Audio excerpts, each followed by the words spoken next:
2024માં total 70 ફિલ્મો release થઈ અને એ 70 ફિલ્મોમાંથી મેં ટોટલ 26 ફિલ્મો જોઈ અને એ 26 ફિલ્મોમાંથી મારી ટોપ 10 સૌથી ખરાબ ગુજરાતી ફિલ્મોની લિસ્ટ તમને આ વિડીયોમાં જાણવા મળશે. જે ફિલ્મોને જોયા બાદ મારા મનમાંથી ખાલી એક જ શબ્દ નીકળ્યો હતો, આ શું કચરો છે. એવી ટોપ 10 વર્સ્ટ ગુજરાતી ફિલ્મો 2024 અને 2024ની સૌથી બકવાસ અને વાહિયાત ફિલ્મો કઈ કઈ હતી એના વિશે આજના વિડીયોમાં આપણે વાત કરવાના છીએ. અને આ બધી ફિલ્મોને આપણે એક રેન્કિંગ પણ આપવાના છીએ કે કઈ ફિલ્મ કેટલી વધારે ખરાબ હતી. તો let's begin the video. Number 10. 3 ભાઈબંધો એક દિવસ ફરવા નીકળે છે. એમની ગાડી બગડે છે અને એક એવી ગુમનામ અને સુમસાન જગ્યાએ ખોવાઈ જાય છે અને એક એવા ગામડે જઈ પહોંચે છે જે ગામડાના બધા જ લોકો મરીને ભૂત બની ગયા છે. અને ભાઈ આ ફિલ્મનો જે આઈડિયા હતો એ બહુ જ જોરદાર હતો, પણ જે રીતની આ ફિલ્મની પ્રેઝન્ટેશન હતી એ બહુ જ ખરાબ હતી. અને ફિલ્મની અંદર અનનેસેસરી કોમેડી, ફિલ્મની અંદર unnecessary long boring scene, unnecessary dialogue અને જરૂર ના હોય એવી જગ્યાએ સિરિયસ સિચ્યુએશનમાં પણ કોમેડી નાખીને આ ફિલ્મને બહુ જ ખરાબ કરી દેવામાં આવી હતી. અને એ વસ્તુ આ ફિલ્મને એક પોદળો ફિલ્મ બનાવી દે છે. હું વાત કરી રહ્યો છું આ વર્ષની એક હોરર કોમેડી ફિલ્મની જેનું નામ હતું ભલે પધાર્યા. ધીસ ઇઝ એ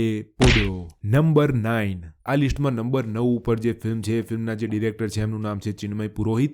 જેમના તમે ઇન્ટરવ્યૂ અને પોડકાસ્ટ જોશો એટલે તમને એવું લાગશે કે આ કેવી જોરદાર વાતો કરે છે અને આ તો બહુ જ જોરદાર ફિલ્મ મેકર લાગે છે. અને એમની વાતો ક્યારેક ક્યારેક સેન્સ પણ બનાવે છે. પણ જ્યારે તમે આ ડિરેક્ટરની ફિલ્મ જોશો, ખાસ કરીને આવડી આ ફિલ્મ જોશો, તો તમને એવું થશે કે બાતે બડી ઓર કામ ટટ્ટી, નામ મોટા અને દર્શન ખોટા. હું વાત કરી રહ્યો છું ફિલ્મ વાર તહેવારની. જે ફિલ્મની અંદર ડિરેક્શન બહુ જ ખરાબ હતું, એક્ટિંગમાં પણ કંઈ ઠેકાણા નતા, સ્ક્રીન પ્લેમાં કંઈ પણ ઠેકાણા નતા. Only thing which I like about this film is this guy. બાકી આ ફિલ્મને દેશું ઘોડાનો પોદળો and truly this film is a horse shit. આ ફિલ્મના ડાયરેક્ટરને જે રીતે ફિલ્મ ક્રિટિકને ગાળો દેતા આવડે છે એ જ રીતે એમને ડાયરેક્શન અને સ્ટોરી ટેલિંગને વધારે શીખવાની જરૂર છે. અને ભાઈ મેં એ આખું પોડકાસ્ટ જોયું હતું અને એની અંદર એમનું એવું કહેવું હતું કે ભાઈ ગુજરાતી ફિલ્મોને કોઈ OTT લેવા પણ તૈયાર નથી. તો ભાઈ તમે આવી હાવ ઘંટી જેવી ફિલ્મો બનાવશો તો કોઈ ક્યાંથી ખરીદશે. અને તમારે તો ગ્રેટફુલ હોવું જોઈએ કે તમારી ફિલ્મને Amazon પ્રાઇમે ખરીદી છે. Because if I have my own OTT I wouldn't waste any money on this piece of shit. Number 8.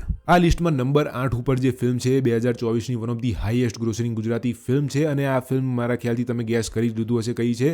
હું વાત કરી રહ્યો છું 2024ની હોરર કોમેડી ફિલ્મ જમકુડીની, જે મારા હિસાબથી આ વર્ષની એક બહુ જ ઓવરરેટેડ ફિલ્મ હતી. આ સાંભળી ઘણા બધા લોકો લાલ પીળા થઈ જશે, પણ આ ભાઈ મારો પર્સનલ ઓપિનિયન છે. જો તમે આનાથી ડિસએગ્રી કરતા હોય તો ધેટ્સ ટોટલી ફાઇન. ઘણી વખત એવું થાય કે તમને જે શાક સૌથી વધારે ભાવતું હોય એ જ શાક કોઈને ના પણ ભાવતું હોય, અને જમકુડી મારા માટે એ શાક હતું જે મને ના ભાવ્યું. તો કોઈ ખોટું ના લગાડતા કે ભાઈ તે મારી ફેવરેટ ફિલ્મને કેમ ખરાબ કીધી. અને આ લિસ્ટમાં આ એક જ એવી ફિલ્મ નથી, હજી આગળ પણ ઘણી બધી ફિલ્મો આવશે જે આ વર્ષે ઓડિયન્સ અને ફિલ્મ ક્રિટિક્સને ઘણી બધી ગમી હતી, પણ મને એ ફિલ્મો જરાય નથી ગમી. એનીવે જમકુડી ફિલ્મ સાથે મારો શું વાંધો થયો. જમકુડી જે ફિલ્મ હતી એક હોરર કોમેડી ફિલ્મ હતી અને એ ફિલ્મની કોમેડી તો મને ગમી, એટલી બધી પણ નહીં, but it's not bad. However આ ફિલ્મ એક હોરર ફિલ્મ પણ છે અને આ ફિલ્મની અંદર હોરરના નામે આ લોકો બસ હગ્યા છે. લિટરલી આ ફિલ્મનું હોરર મને ક્યાંય પણ ફીલ ના થયું અને લિટરલી ફિલ્મનું હોરર બહુ જ ખરાબ હતું. Only horror thing about this film is this film story in which they added ghost. અને ફિલ્મમાં બસ ભૂત નાખી દીધું એટલે ફિલ્મ હોરર બની ગઈ. અને બસ એ જ વસ્તુ આ ફિલ્મને હોરર બનાવે છે. અને આ ફિલ્મની જે બેક સ્ટોરી હતી એ બહુ જ હોરીફાઈંગ હતી, પણ જે રીતની આ ફિલ્મની બેક સ્ટોરીની પ્રેઝન્ટેશન હતી, જે રીતે આ ફિલ્મની બેક સ્ટોરી લખવામાં આવી હતી, બહુ જ ખરાબ.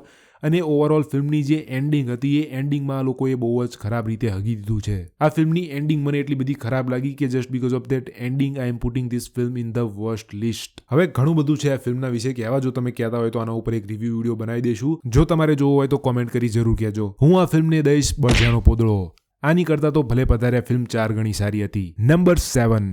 કિટ્ટા કિટ્ટા. હવે આ ફિલ્મ સાથે મારી અમુક પર્સનલ પ્રોબ્લેમ છે, પ્લસ ફિલ્મની અંદર અમુક એવી વસ્તુને જસ્ટિફાય કરવામાં આવી છે. ફિલ્મની અંદર અમુક કેરેક્ટર દ્વારા અમુક એવા બહુ જ વિયર્ડ ડિસિઝન લેવામાં આવ્યા છે જે ફિલ્મની અંદર રીતે પ્રેઝન્ટ કરવામાં આવ્યા છે કે it's not big deal, but it is big deal maybe so called rich people અને સો કોલ્ડ એજ્યુકેટેડ પીપલને એનાથી કંઈ પણ વાંધો નહીં થાય. અને ભાઈ હું એક સિંગલ છું, આઈ એમ નોટ મેરિડ, અને મને એક જ વસ્તુની બીક લાગે છે કે જિંદગીમાં માનસી પારેખ જેવું બૈરું મળી જાય અને જિંદગીની પત્તર ઠોકાઈ જાય. આઈ મીન રિલેશનશિપમાં તમારી કોઈ એવી વસ્તુ છે જે તમારા બે માટે જરૂરી છે અને હવે એ વસ્તુ માટે તમારી બંનેની સહેમતી હોવી જરૂરી છે, બરાબર. પણ આ ફિલ્મની અંદર એવું લાગી રહ્યું છે કે બધા જ ડિસિઝન જે છે એ ફક્ત વાઇફ દ્વારા જ લેવામાં આવી રહ્યા છે. આઈ મીન નોટ લિટરલી, પણ શું થાય છે ખબર છે, લિટરલી આ ફિલ્મને તમે ધ્યાનથી જોશો તો તમને એવું લાગશે કે આ ફિલ્મની અંદર માનસી પારેખનું જે કેરેક્ટર છે એ રોનક કામદારના કેરેક્ટરને મેન્યુપ્લેટ કરી રહ્યું છે. કારણ કે કોઈ પણ વસ્તુ માટે જ્યારે માનસી પારેખનું કેરેક્ટર રોનક પાસે જાય છે પૂછવા માટે, એની મંજૂરી લેવા માટે, એટલે એ માનસી પારેખનું કેરેક્ટર રોનકના કેરેક્ટરને કહે તો છે કે ભાઈ જો તારી મંજૂરી હોય તો જ તે. અને એ વખતે જ્યારે એ રોનકના કેરેક્ટરને પૂછી રહ્યો હોય છે ત્યારે આપણે એના ચહેરા પર સાફ સાફ જોઈ શકીએ છીએ કે રોનકના કેરેક્ટરનો આમાં કોઈ પણ જાતનો ઇન્ટરેસ્ટ નથી. કોઈ નાનું છોકરું પપ્પા જોડે રમકડું લેવા જીદ નથી કરતું, પપ્પા મને લઈ દો લઈ દો લઈ દો,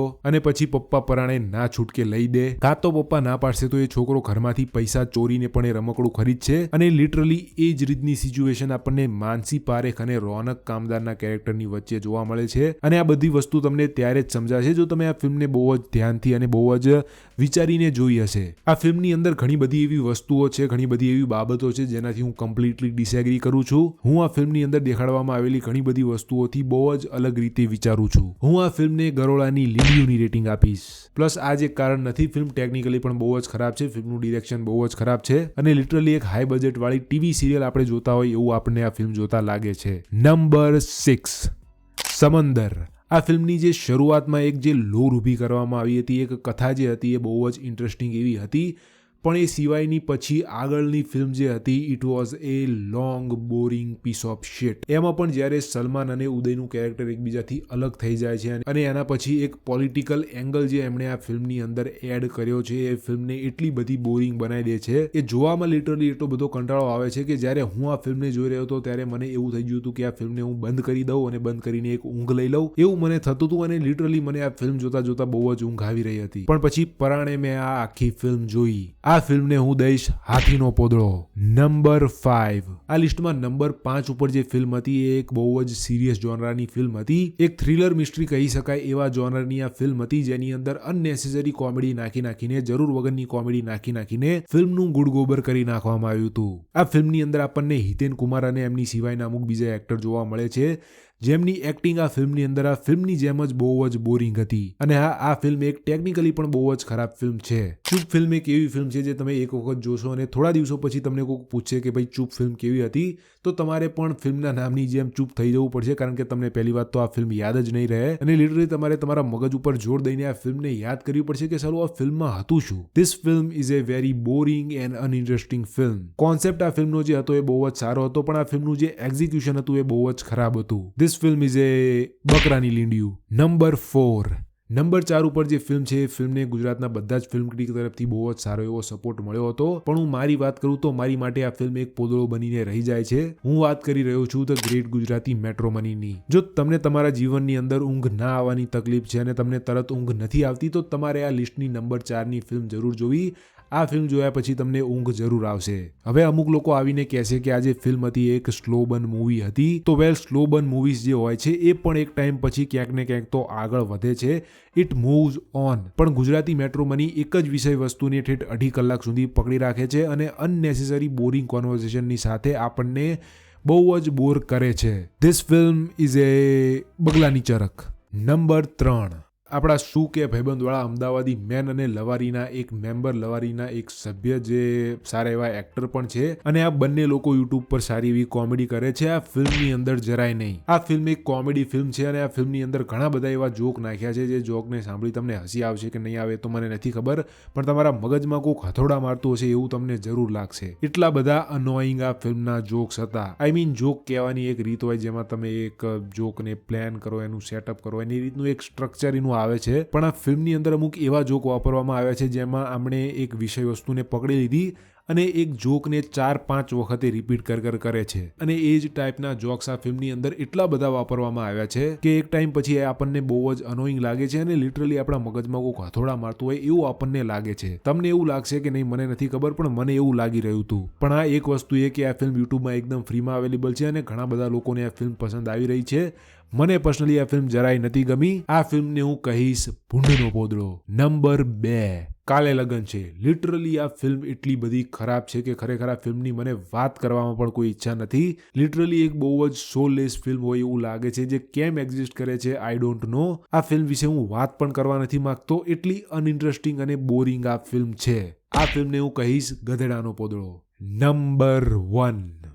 જ્યારે કોઈ પણ માણસની, પશુની કે પક્ષીની સમય મર્યાદાથી વધારે એનું સંડાસ રોકીને રાખે અને જ્યારે 4-5 દિવસ સુધી એ હોલ્ડ કરીને રાખે અને જ્યારે એ રોટન શિટ એના શરીરમાંથી બહાર નીકળે અને એવું સંડાસ પોદળો અને ચરક તમે ભેગું કરી એક મોટો પોદળો બનાવો, એ એટલે આ લિસ્ટની નંબર 1 ફિલ્મ. અને અહીંયા હું જે ફિલ્મ વિશે વાત કરી રહ્યો છું એ ફિલ્મ ઉપર મેં એક રોસ્ટ મૂવી રિવ્યુ વિડીયો બનાવ્યો છે. જો તમે ના જોયો હોય તો એ તમે અહીંયા ક્લિક કરીને જોઈ શકો છો. This video is one of the must watch video of our YouTube channel. તો બસ આ હતો મારો ટોપ 10 વર્સ્ટ ગુજરાતી ફિલ્મો 2024 નો વિડીયો. આની સિવાય હજુ top 10 best Gujarati film of 2024 નો વિડીયો પણ આવશે, જે ટૂંક સમયમાં તમને મારી ચેનલ ઉપર જોવા મળી જશે. તો એ જોવા માટે ચેનલને સબસ્ક્રાઇબ જરૂર કરી લેજો. અને હું આ ચેનલ ઉપર મારો ખુદનો એક એવોર્ડ શો પણ રિલીઝ કરવાનો છું, જેનું નામ રહેશે ગોસ્કર.